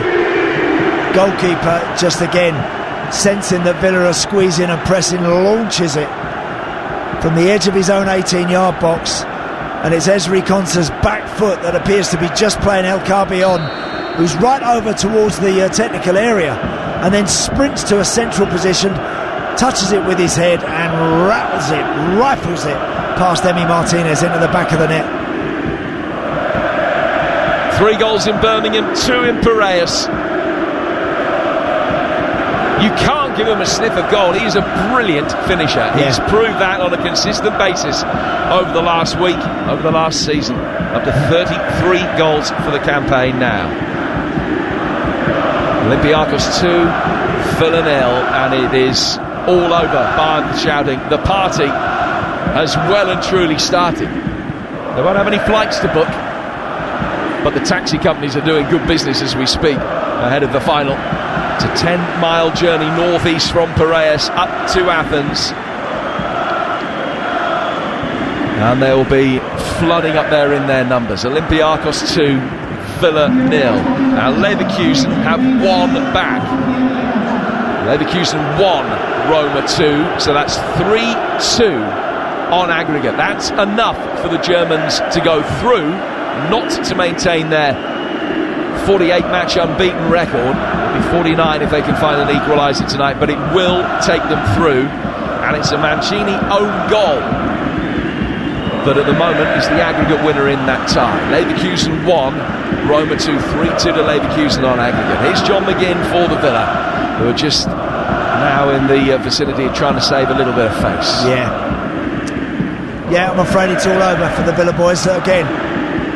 What it's shown tonight really is that you just see this cross from Lucadinho finding its way in. No, unable to do it. You know, we live in an era now where we can become obsessed with certain stats and keeping the ball and ticking all those boxes. Long throw inside the penalty area, goalkeeper catches it. And I was just going to say, Jim, don't ever lose sight of the fact what really matters is scoring goals and getting that ball in the box and making something happen. Sometimes it can't be perfect, sometimes it can't be pretty. If Villa have been guilty of anything, obviously the first leg was a poor performance by their high standards, but guilty of anything tonight, keeping the ball good shape, yes, but without a cutting edge. And if you haven't got a cutting edge in European football, you ain't going to find a way through. And I'm afraid they've just come up short in that respect tonight. Well, the situation will give Unai Emery the opportunity to blood some youngsters. Now we're going to see Kellyman come on very shortly. We're going to see Kessler Hayden come on. They have both started games for Villa in the past. We're also going to see Finn Monroe, a young left-back, who will be making his first-team debut in a European semi-final. Yeah. Well, again, now for Unai Emery, yes, give the youngsters some experience, great for them, but also just leave a bit in the tank for his senior boys who have got to go again at the weekend to make sure of this top 4 spot. I think it'll take something dramatic to happen for Villa not to get there now, but they love to make sure of it this weekend. Now they face Liverpool Monday night, and we are there. You'll hear it here on TalkSport with the kick-off at 8 o'clock, build-up starting at 7. As Douglas Luiz brings the ball forward, plays it out towards the Aston Villa right-hand side now for Bailey. 85 gone, Villa need 4 goals to get this to extra time. Douglas Luiz dragging the ball back. Played to Tim Irabunen. Worked forward by him into the feet of Duran. Irabunen again to Douglas Luiz. Douglas Luiz to McGinn. McGinn has got Digne making a run in off the left flank. McGinn works it back the other way towards Irabunen. And towards the right-hand side of the penalty area. Chance for Bailey to try and deliver a cross. Dropping his shoulder, trying to go around the outside. And goal kick is given, well defended by Apostolopoulos. Villa will now make the changes. And the youngsters coming on would have much rather they've been in completely different circumstances at all, but how good to see the likes of Kane Kessler-Hayden, Damari Kellerman getting minutes. What a special moment this will be for Finn Munro. Yeah. For his family as well. You think of all the schlepping about, going to sessions from a very young age without a shadow of a doubt, and what a reward it is for the player to finally make his first team debut at the age of 19. Amari Kellerman has experienced that before. He's only 18. This is his 5th Villa appearance since they signed him from the Derby Academy. Kane Kessler-Hayden's actually played more than 80 senior games in his career, but this only his 4th in an Aston Villa shirt. But a good moment for young boys. Great moment for the young boys. Good luck to them for the rest of the game tonight, and indeed their careers. Let's hope they have long and successful ones in Villa colours. Strangely, the way the game has gone, Jim, tonight, the fact that Olympiacos look like they're going to get over the line with a very handsome 4-goal cushion means it's a lot easier to take this defeat in a semi-final. Had it have been by the odd goal, then it would have been so much more difficult, I think, to swallow for the Villa lads. But over the 2 legs, they haven't done well enough. The first leg was a real poor effort from them, it's got to be said. Much better than what they showed at Villa Park a week ago. Tonight they've done all right. They just haven't been able to find a cutting edge, and they've got done a couple of times on the counter. So it's a lot easier to take. When you've been well beaten, you just have to take it on the chin and move on. Just a little bit of housekeeping. Those substitutions: Kessler-Hayden coming on for Cash at right back, Munro coming on for Digne at left back, and Kellyman has replaced Bailey on the right wing. We've got 2.5 minutes to go. Olympiacos 2, Villa 0. It is going to be an Olympiacos-Fiorentina final in Athens. It will be live on Talk Sport. It is going to be May the 29th. Douglas Luiz, I beg your pardon, in the midfield, playing the ball out towards the right-hand side. Chance now for Kessler-Hayden to deliver, and his cross takes a deflection and goes behind for another Aston Villa corner, which McGinn will come across to take in the 89th minute. Olympiacos 2, Villa 0, 6-2 on aggregate, and the better side are going through over the 2 games. That Villa can't have too many complaints. No, and I think that actually tonight, the way that things have gone for the home team, they've done it right. They defended deep. They've never been stretched. They've never really looked like being stretched. There's a yellow card there for John Duran, as we saw Retsos hit the floor. The Villa striker has come on, and I'm afraid that's pretty much the only time he's come in contact with anything, I think, so far, and he's ended up getting a yellow card for that. So corner to be taken on the Aston Villa right-hand side. Swung in towards the near post, potentially dangerous flick out of Douglas Luiz, coming in at the back post, trying to get the decisive touch to help it over the line. There's been a clash between Douglas Luiz and one of the Olympiacos players, as both went for the ball. Play allowed to continue. Good advantage played again in the midfield as Rodney was fouled. And the Olympiacos captain, Kostas Fortounis, can bring the ball forward. And then he, in turn, is fouled again in the centre of midfield by Munro. And it's going to be a free kick to Olympiacos. Atalanta will be in the final of the Europa League. They're 3 up on the night against Marseille. They scored a third in the 5th minute of stoppage time. That's 4-1 on aggregate. Bayer Leverkusen in the 2nd minute of stoppage time in their game with Roma. Still 2-1 down on the night. 3-2 up on aggregate. So they're going through, but they're going to lose the unbeaten run. It's going to end at 48. Unless they can find a late equaliser, you wouldn't put it past them. In fact, Atalanta have won that game. That's finished now 3-0. This one has got 15 seconds of normal time left. It should be quite a bit of stoppage time to be added. I don't think either head coach will want it to unfold like that. There is no need. We're about to go into the additional time, but it's just going to be prolonging the agony as far as Villa are concerned. Ball played down towards the blonde head, substitute Monroe, he can't quite control it. And Rodney comes across, there's almost a yawn from him as he bends down to pick the ball up, and we're in 4 minutes of added time. Yeah. Incredible atmosphere in the stadium right now, as you can imagine. It's just a sea of red and white, apart from the very faithful travelling Villa fans up in one corner of the ground, but it's party time, I'm afraid, for Olympiacos. They've got possession again, and El Kaabi's in again. He's on a hat-trick, checks the ball back, trying to get away from Kessler. Hayden on the edge of the penalty area, but in came a strong challenge from Konsa, and Villa survived it. He was away there, certainly was El Kaabi, but having got the wrong side of that Villa backline, he then tried to take it onto his left foot, which gave Konsa a chance to have a nibble at it and recover. Jenny O'Hara and Jason Cundy taking your calls next on the Sports Bar. 03717 223344. You can send the boys a voice note as well. Get through to have your sound national radio. Villa fans, what have you made of this European campaign? What have you made of these two ties? Is it to show a few frailties in the Villa side, or is it purely down to fatigue and the horrendous injury problems that have affected your club over such a long period? Andre Horta brought down on the edge of his own penalty area, 2.5 minutes of stoppage time to go. They've got 3.5 minutes of stoppage time to go in Leverkusen. They're playing 7 minutes there, and it's still 2-1 to Roma, but 3-2 to Leverkusen on aggregate. And as things stand, it is going to be Leverkusen Atalanta in the Europa League final. All 3 European finals live for you on TalkSport. Champions League final, Real Madrid against Dortmund at Wembley on Saturday, June the 1st, and the Europa League and the Conference League finals, the 2 preceding Wednesdays. Ball is worked down the left flank, and that's a foul on Kessler Hayden, and a free kick which will be taken by Villa in the right back position with only 90 seconds or so to go now. Yeah, look, it's a learning curve. All of these defeats, you do take something from it, you do. And hopefully Villa now in Champions League football next season, if they get over the line, can take this experience, a tough one, into those European matches next season, and they'll use it to good effect.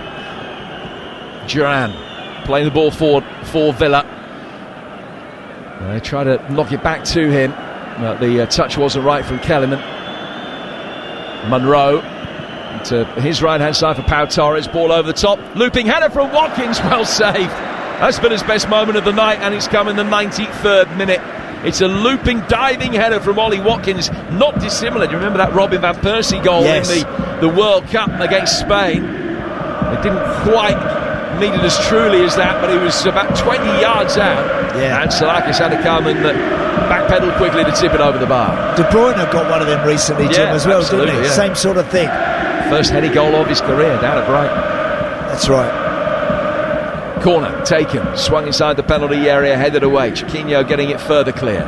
It's going to go over the head of Irabunum in the midfield for Villa. He plays it back for Kessler Hayden, and he's forced to go all the way back for his goalkeeper. Martinez side-foots it back for Kane. Kessler Hayden plays it down towards Monroe. 20 seconds to go.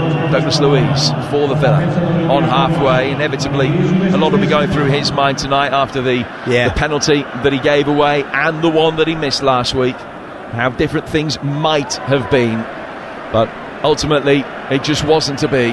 4 minutes of stoppage time are up, and I think the next time the ball is put in play from this throw, that might be the end of the game. It will be a throw which will be taken by Rodinei on the right hand side. McGinn has just been called over here. Pau Torres has been called over as well for Villa, and I think what the referee is saying, he's telling the players that the full-time whistle is going to go, and he wants the Villa players as close as possible to the touchline for when that full-time whistle does go. It is a night of success for Olympiacos. Immense credit to them. Their first ever European semi-final graduates into their first ever European final, and the first Greek side to meet to reach a major showpiecing event for more than half a century. Aston Villa hoping for their first European final for 42 years, ultimately fell short. El Kaabi doing the damage in Birmingham and doing more damage in Piraeus tonight. A couple of goals, one early in the game, one very late. Villa, in truth, well beaten over the two legs. There were moments of promise, but certainly it's a European campaign of so many fantastic, positive memories, but one that ends in regret. It's finished Olympiacos 2, Villa 0, 6-2 to Olympiacos on aggregate. So it's heartbreak for Aston Villa. The return to European football for the first time in a decade has seen them fall at the final fence. Jose Luis Mendilibar led Sevilla to the Europa League title last season. He's now one game away from leading Olympiacos to their first ever European title. It would be a first major European trophy ever won by a Greek side. And the final's going to be in Athens in just under 3 weeks' time. Fiorentina, last year's runners-up, await. By the way, the Europa League final almost confirmed. We'll see Bayer Leverkusen face Atalanta in Dublin on the 22nd of May. Both finals will be live on the TalkSport network. The reason I'm basically out of breath is because Leverkusen have just equalised to keep their unbeaten record going. There's 7 minutes or so in stoppage time, only a minute or so away from the end of that game. A few complaints as the goal has just gone in, but they lead 4-2 on aggregate. It is 2-2 on the night, so they should be going through to the final, where they will face Atalanta. As I say, Ademola Lookman among the scorers for them, as they beat Marseille 3-0 to win 4-1 on aggregate. Elsewhere tonight, by the way, Warrington beat Hull KR 20 points to 8 in Super League. But Andy Townsend, let's focus on this very quickly. Real disappointment for Aston Villa over the two legs, but they can take pride from the campaign as a whole. Well, look, the season as a whole, Hugh, I mean, I think there's a lot to be encouraged by. Look, it looks very much like Villa are going to be playing Champions League football next season. Over the two legs against Olympiacos, poor in the first leg, kind of handed all the impetus and advantage to Olympiacos. Started the night quite bright and then got caught. And that's classic European football, and that is a learning curve, and that is something that they'll have to take on the chin and move forward from. They'll talk about it, they'll no doubt watch a bit of it at the right time, just to see exactly why and how over the two matches they never really got up to speed. They didn't have that cutting edge, and Villa this season have always played good football. They've got a good shape, but they've always had a threat and a cutting edge and guys that are able to make something out of nothing. That didn't happen over these two legs, and that is why Olympiacos deservedly are finding themselves playing in their homeland in a Europa Conference final. They will need to bounce back very quickly, though, won't they? Aston Villa against Liverpool is live on TalkSport on Monday evening. Huge game for them in their Champions League hopes. They then go away to an informed Crystal Palace on the final day. But if they can make the Champions League and get over the hurdle in those two games, as you say, would be huge. Yeah, I think and it will be a reward for a team that have played some really nice stuff, are a genuine big club in Premier League football terms, and would deservedly take their place in Champions League football. It would be great to see them back. But this tonight will hurt, it will sting for a while, but well beaten over the two legs. They can have very little complaints. The Olympiacos players are celebrating with their fans. Real joy for them. Andy Townsend, Jim Proudfoot, thank you for a great commentary tonight. Villa fans, is this something you can build on? Can you take real pride and positivity from your campaign in Europe this year? Or do you feel truly let down by conceding 6 over the two legs? Give us a call. Let us know what you think. The number, as always, 03717 223344. Sports Bar on the way with Jamie O'Hara and Jason Cundy. But the Greek gods could well be dancing in the streets of Athens this month. Olympiacos are through to Europa League Conference final, and Aston Villa are out. Your reaction up next with TalkSport. The number 03717 223344. The Sports Bar with TalkSportBet.com. Download the shiny new TalkSportBet app at the App Store and Google Play today. 18 plus BeGambleAware.org. Kick-off on TalkSport with Ladbrokes. We play together. Terms and conditions apply. 18 plus BeGambleAware.org.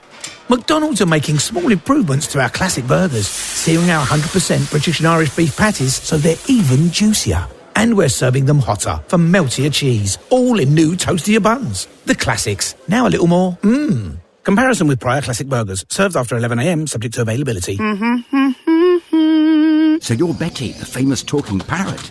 Yes, mate. Check out TalkSport Bet Broadcast Boost. This Saturday, Fulham versus Manchester City. Manchester City to win both halves and Erling Haaland to score 2 or more goals. Current price 19-5. Broadcast boosting price 9-2. Amazing. I can see why you're called Betty. You bet. For this and other unrepeatable odds, visit TalkSportBet.com. Cheeky beaky broadcaster. Bring it on, bookie. Terms and conditions apply. 18 plus BeGambleAware.org. With Now, you can stream all the drama from the Premier League instantly and without a contract. The stuff that dreams are made of! From top-of-the-table clashes to relegation battles and everything in between. Can you believe it? Get all Sky Sports channels for a day or a whole month with a Now Sports membership. This is unbelievable! Stream the Premier League live without a contract with Now. 18 plus Sky Sports content streamed via internet. Full terms apply. Keep things smooth by making the move to Universal Credit. It won't be automatic, so look out for your letter telling you what you need to do and when. Ignoring it could even stop your payments. But don't worry, there's loads of support available, like a dedicated phone line, independent advice, and financial protection to help with your move. To find out more, visit gov.uk/UC Move. Eligibility criteria apply. Kick off your Sunday morning with a weekend sports breakfast on TalkSport with goals. The free football pull-out with the Sun. Scores!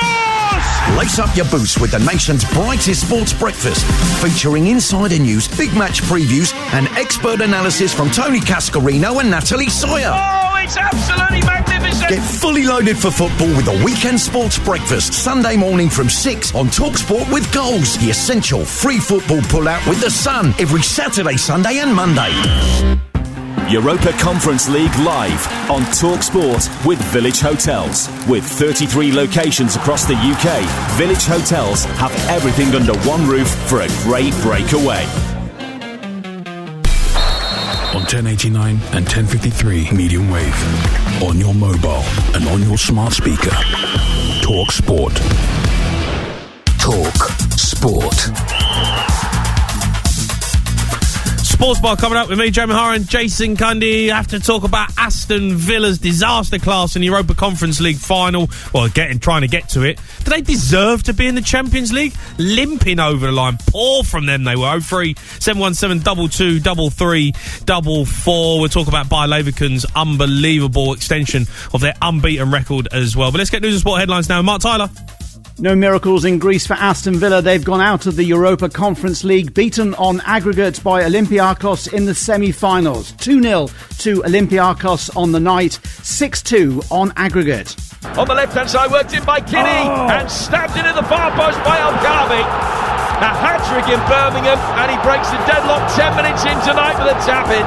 Olympiacos will stay in Greece for the final against Fiorentina at the end of the month. Six-time Premier League winner David Beckham says Erik ten Hag is a good manager, but it's difficult to compare any recent United boss with Sir Alex. Bex was speaking to TalkSport at tonight's premiere of Amazon's documentary about Manchester United's treble-winning 1999 campaign. We all know that Eric's a qualified manager and a good manager and he has the right motives, but, I think that we were lucky in our day. Two major footballing bodies have threatened FIFA with legal action and mass revolt if the 2025 Club World Cup isn't rescheduled. The World Leagues Association and World Players Union FIFPro have signed a letter to Gianni Infantino in which they've labelled the footballing schedule as now beyond saturation. Disappointed, but we've moved on. That's Nuno's reaction to Forest's failed appeal against that 4-point deduction. They face Chelsea on Saturday evening, 3 points clear of danger with 2 games to go. Jorginho has signed a new contract at Arsenal. The Italian midfielder's current deal was due to expire at the end of this season. There's more at talksport.com. TalkSport News. Israel's military says it has the weapons it needs for its operation in Rafah after the US threatened to cut off some supplies. And the Bank of England has once again kept the base rate of interest unchanged at 5.25%, and that could mean a rate cut next month. TalkSport weather with QuickFit. We're focused on the road ahead with over 300 EV trained centres. Find your local EV trained centre at quickfit.com so you can drive away happy every time. Another dry day with plenty of sunny spells on Friday, feeling very warm with light winds. On 1089 and 1053 medium wave, on DAB, online and on your smart speaker. The Sports Bar on TalkSport. All right, fans, here we go with the main event of the evening.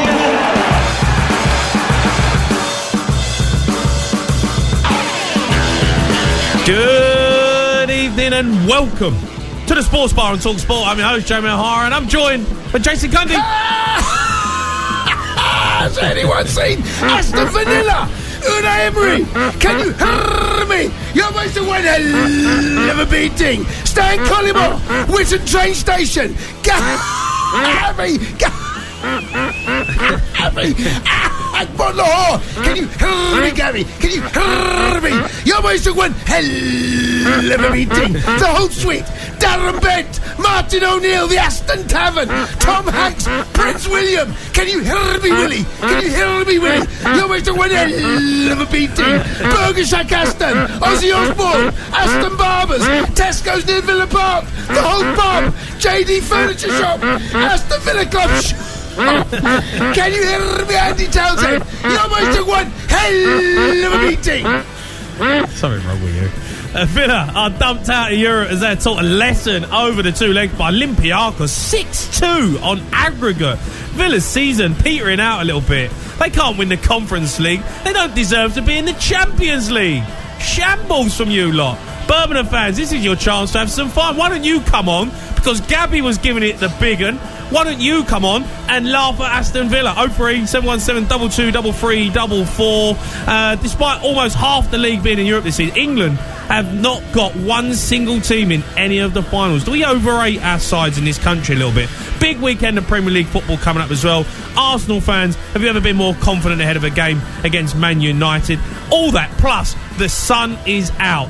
So we want your barbecue shockers. When have you put on a Barbie and an absolute stinker? 03 717 22 33 44.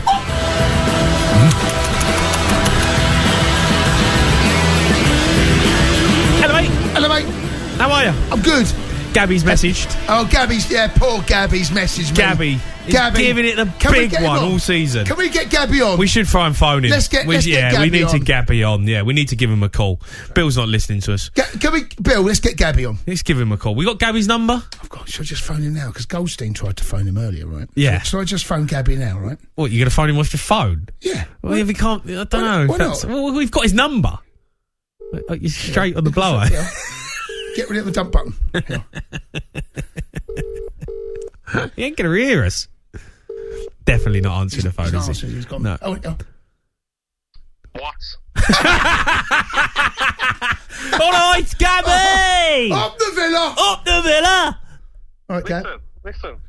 We're going for Champions League, lads. Do you know what I mean? We don't play these small competitions. We want to win the big one, Cundy. Don't you? You don't even deserve to be in the Champions League, Gabby. How you getting, mate? You don't even deserve to be in the Champions League. You're a shambles. Listen.